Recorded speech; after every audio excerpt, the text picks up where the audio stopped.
received a message from a brother,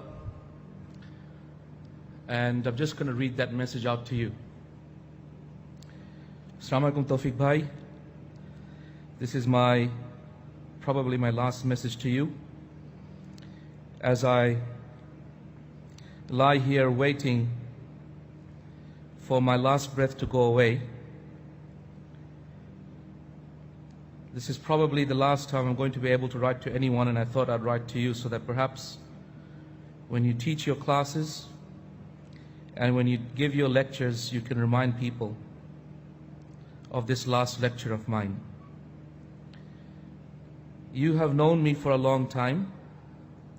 I've just been a very basic Muslim, tried to do my prayers, tried to fast whenever Ramadan would come, tried to say my salah, did Hajj once in my life. Yeah, I had children but never really looked after them. I had a wife. She wasn't the most righteous person. I never really chose because of that. And my children grew up not knowing much about Islam.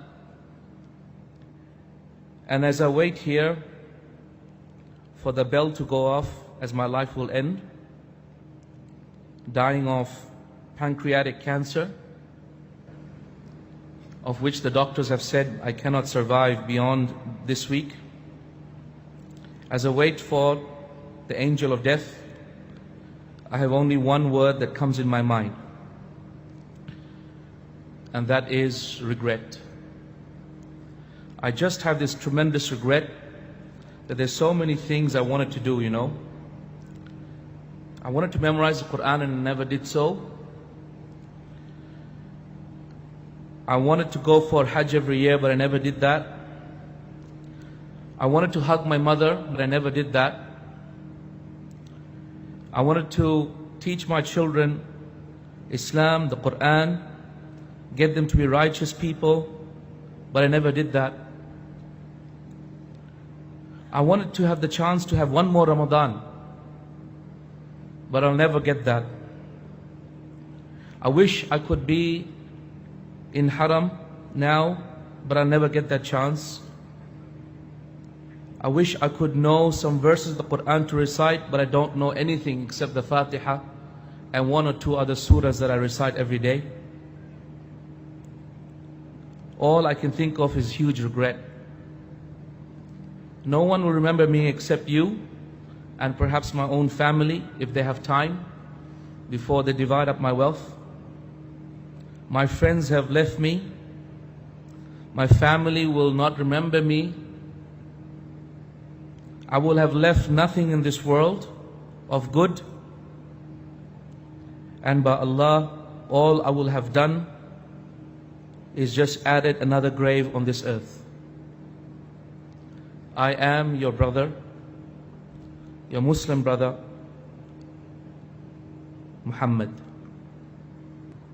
This is a brother that I used to know, that accepted Islam many years back, a new Muslim.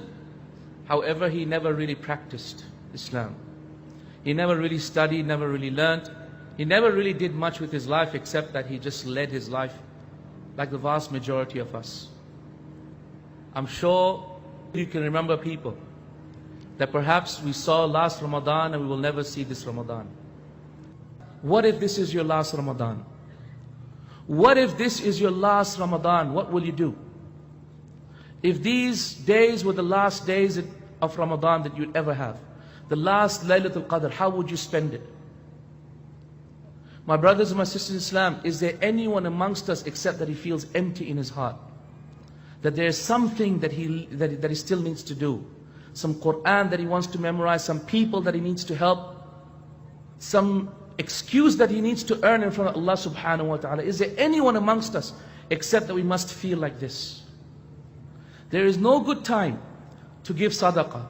The time is now. There is no good time to start praying. The time is now. There is no good time to read the Quran. Time is now. There is no good time to start memorizing the Quran. The time is now. There is no good time to look after orphans. The time is right now. There is no good time to call your mom and say sorry. The time is right now. Call her now and say, Mom, I'm sorry, Mom. Forgive me, Mom. There is no good time to say to your friend that you have blemished and harmed. I'm sorry, my friend. The time is right now. There is no good time at all, my friends. The time is right now. The time must be now. Because by Allah, we don't know when we're going to live and when we're going to die. The real fear is that the very next thing that you do will be your last deed, and that will be how your death is sealed. And that nothing that you have done in the past will ever matter. So my brothers, my sisters in Islam, come back to Allah subhanahu wa ta'ala. When was the last time you really connected with Allah subhanahu wa ta'ala? When was the last time you really felt Allah subhanahu wa ta'ala is there for you? And if this is your last Ramadan, the best thing you can do is to connect with Allah Azza wa Jal, become His friend, by constantly remembering Him, constantly coming back to Him, constantly thinking about Him, constantly keeping your tongue moist with Allah and His remembrance and dua.